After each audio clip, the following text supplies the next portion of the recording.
Fasilitator. Fasilitator dalam pekerja sosial disebut dengan pemungkin yang bertujuan untuk membantu klien dalam menangani tekanan situasi dan transisional. Sikap fasilitator yaitu empati, mampu merasakan dan ikut serta apa yang dirasakan oleh klien atau anggota kelompok.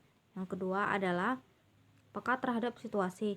Kapan anggota kelompok atau klien merasa senang, sedih, dan tahu kapan mengakhiri diskusi. Yang ketiga adalah tidak fokus pada target, melainkan fokus terhadap proses belajarnya. Yang keempat adalah percaya diri. Fasilitator harus mampu mengajak klien atau anggota kelompok untuk belajar bersama. Yang kelima, jujur. Fasilitator harus mampu menjawab apa adanya saat merespon peserta. Yang keenam, tidak menunjukkan sikap yang dibuat-buat. Yang ketujuh, ramah, luwes, dan semangat. Yang ke-8, hormat terhadap peserta. Yang ke-9, menghargai pengetahuan yang ada pada peserta atau klien. Yang ke-10 adalah tidak menonjolkan diri atau menggurui. Yang ke-11 adalah tidak terpancing untuk menjawab semua pertanyaan. Yang ke-12 adalah objektif. Fasilitator memiliki 4 peran. Yang pertama, moderator. Yang kedua, advokat. Yang ketiga, narasumber. Yang keempat adalah penghubung.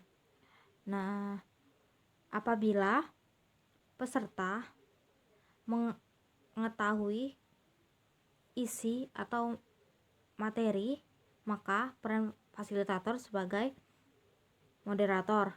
Tetapi apabila peserta ada yang mengetahui dan ada yang tidak, maka peran fasilitator sebagai advokat. Yang ketiga, apabila peserta sama sekali tidak ada yang mengetahui, maka peran fasilitator sebagai narasumber. Yang keempat, apabila fasilitator dan peserta tidak ada yang mengetahui materi, maka peran fasilitator sebagai penghubung dengan media yang lain.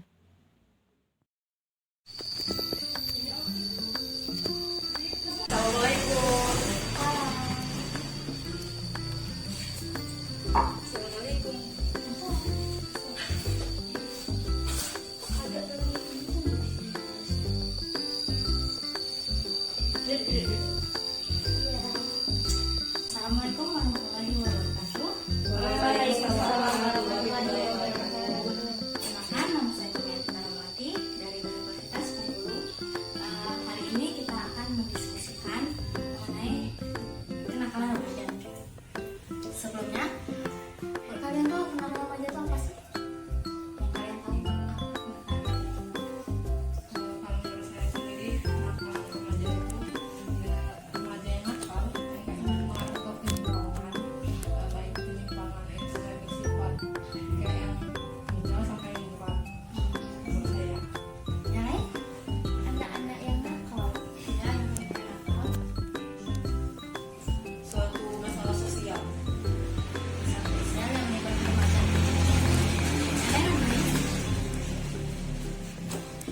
Jadi, kenakalan remaja itu suatu perbuatan yang melenceng dari norma, hukum, dan aturan dalam masyarakat. Kenakalan remaja itu juga merupakan gejala patologis sosial yang terjadi akibat pengabaian yang akan mengakibatkan suatu perilaku menyimpang. Nah, itu yang dimaksud dengan kenakalan remaja. Kenakalan remaja udah tahu kan apa? Menurut teman-teman, apa sih perilaku yang masuk kategori kenakalan remaja? Menurut saya, kebulian. Kemudian lagi Yang ringan-ringan aja itu juga kenakalan remaja, melawan kedua orang tua gitu. ya, terus Menurut saya yang termasuk dalam kenakalan remaja itu yang sehari-hari kita bisa lihat sendiri yang kayak di simpang Limantan, kayak ada geng motor dan juga yang menyebabkan kerusuhan seperti itu kenakalan. jadi dari diskusi ini ada beberapa yang masuk kategori menyimpang. Jadi ada yang pembulian melalui orang tua sama apa itu geng-geng motor dan liar ya. Nah, menurut kalian, nah kan dalam kenakalan remaja itu ada 3 tingkatan. Kenakalan biasa, kenakalan yang merujuk pada kejahatan atau kriminal, dan ketiga itu kenakalan khusus. Nah, menurut kalian kenakalan remaja yang kalian sebutkan tadi termasuk tingkatan apa? Dari sini Itu menurut saya tingkat yang biasa, yang lumrah di lingkungan kita. yang masih bisa ditolerir. Iya. Nah, kalau Menurut saya itu tingkat kejahatan. kejahatan, mengganggu psikis orang, masalah ya. Si ini Kan kita sudah ketahui geng motor itu sangat meresahkan masyarakat juga kan. Anak-anak itu tingkahnya liar, nakal, seperti gitu kan. Tentunya itu termasuk dalam kriminal kalau menurut saya. nah, dari kenakalan-kenakalan yang kalian sebut di masing-masing itu berbahaya nggak sih menurut kalian? Itu pribadi itu tuh berbahaya nggak?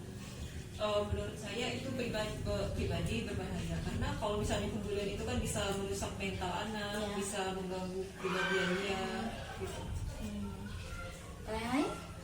Kalau dari saya sih pasti sangat ini ya, merugikan diri sendiri kalau misalnya saya ikut geng-geng motor dan juga orang lain tentunya. Ke masyarakat juga ya, Iya. mengganggu ketenangan. Meresahkan. Kalau menurut si Ben tadi yang apa? Kenakalan Iya, yang itu melawan sangat mempengaruhi diri sendiri, enggak kayak mempengaruhi sikap, sifat kita kayak gitu nah. Jadi kenakalan remaja itu ada yang merugikan, ada yang berbahaya, ada yang berbahaya bagi diri sendiri atau orang lainnya. Nah, ada lagi nih dari berbagai macam perilaku kenakalan remaja tadi. Kalau menurut kalian itu yang kenakalan yang kalian sebutin, faktornya itu apa sih? Faktor kenakalan itu apa?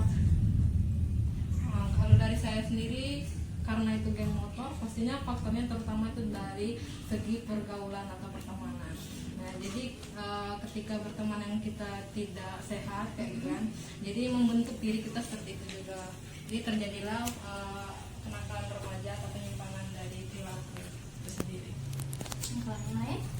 Kalau menurut saya bisa jadi itu karena ya teman-temannya tadi yang pertama, atau karena mungkin dia lagi ada masalah, Iya. dia nggak tahu gimana cara menyelesaikannya. Ya, menurut saya itu lebih ke faktor lingkungan, faktor sosial kayak gitu, mencontoh orang kayak gitu, melihat orang seperti itu juga ke orang tuanya, akhirnya Dia merasa mencoba, ya. merasa hebat ya. Jadi kalau menurut penelitian yang dilakukan Balitong, Departemen Sosial 2002, Hamzah 2002, Praheti 2002 mengidentifikasikan bahwa kematangan emosi pada remaja itu menjadi salah satu penyebab perilaku menyimpang atau kenakalan remaja. Faktornya itu juga ada faktor internal dan eksternal. Faktor internal itu ada dalam krisis identitas. Kita tuh remaja tuh apa sih yang bagus untuk kita, apa sih gitu. Nah, ada juga yang kontrol diri yang lemah.